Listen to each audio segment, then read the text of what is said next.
Even in this age of fast communication and deluge of social media postings, it is a fact that several fake and illegal job rackets that indulge in trafficking of women to Gulf countries after promises of lucrative jobs are thriving.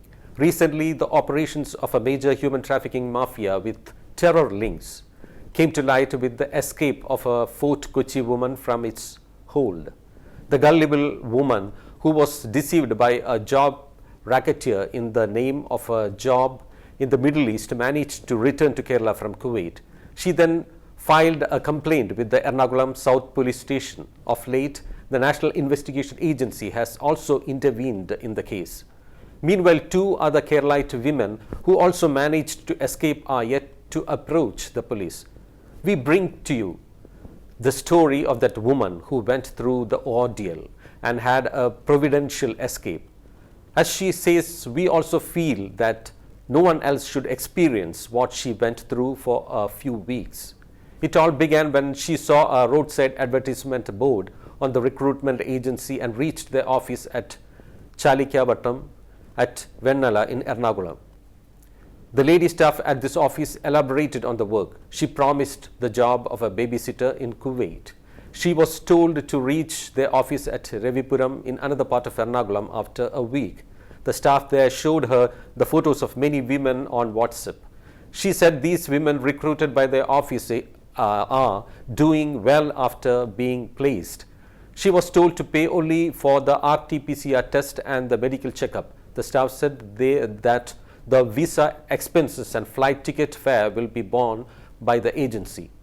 After 2 weeks, the woman got a call saying her visa is ready. She collected the ticket and other travel documents from a man at Nedumbashiri. She left Kerala and reached Dubai first. On the very next day, she flew to Kuwait. On reaching Kuwait, Majid, a native of Kannur, took her to his office and later to another room. A few Malayali women were there in the room. They didn't talk anything to her but only stared at her with sympathy. Sometime later, a Kuwaiti lady approached her and took her to her house after she paid Majid an amount equivalent to rupees 3.5 lakh. Work started the same day. There were 2 children, an 8-month-old and a 1.5-year-old in that house. Her job was to take care of them. The language was a problem for the woman. There were 8 members in that house, and a woman from the Philippines was their cook. Besides taking care of the children, the Kochi woman had to do the laundry, dishwashing and housekeeping work from 7 in the morning through midnight. She was only given 1 or 2 kubus to eat.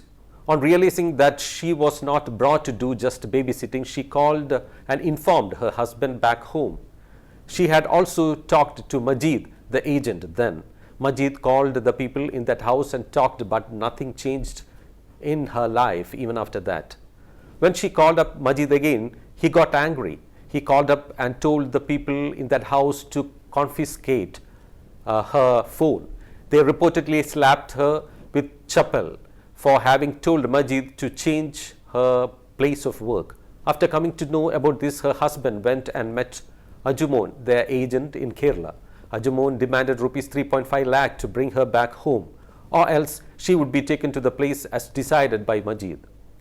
Later, when her husband talked to Majid, he demanded rupees 3.5 lakh and threatened that she would be taken to Syria if he didn't pay the sum. The husband then contacted an organization in Kuwait and they asked him to send the location of his wife. Soon she was taken from the house where she worked to Majid's place and locked up in a room. The women she had met on reaching Kuwait were there. Later, the organization members reached the place and created trouble. Following this, Majid physically assaulted her, asking why she disclosed the location to the organization. The women who came forward and tried to prevent him from attacking her were also stormed and attacked by Majid. Have you heard of IS? That is where you all are going to go, he shouted and walked out from there. Later, her husband called up Majid again and the Kuwait organization made strong intervention, giving her a fresh ray of hope. Finally, the woman and two other women could escape from Kuwait and reach Kerala. According to the woman, all three of them were sent to three different places and none of them was paid at all. We did not even have money to buy a bottle of drinking water. I heaved a sigh of relief only after landing here and seeing my family, said the woman, who looked much relieved. The story of this woman is a lesson for women who are searching for such jobs in Middle East. So beware of such fraudsters.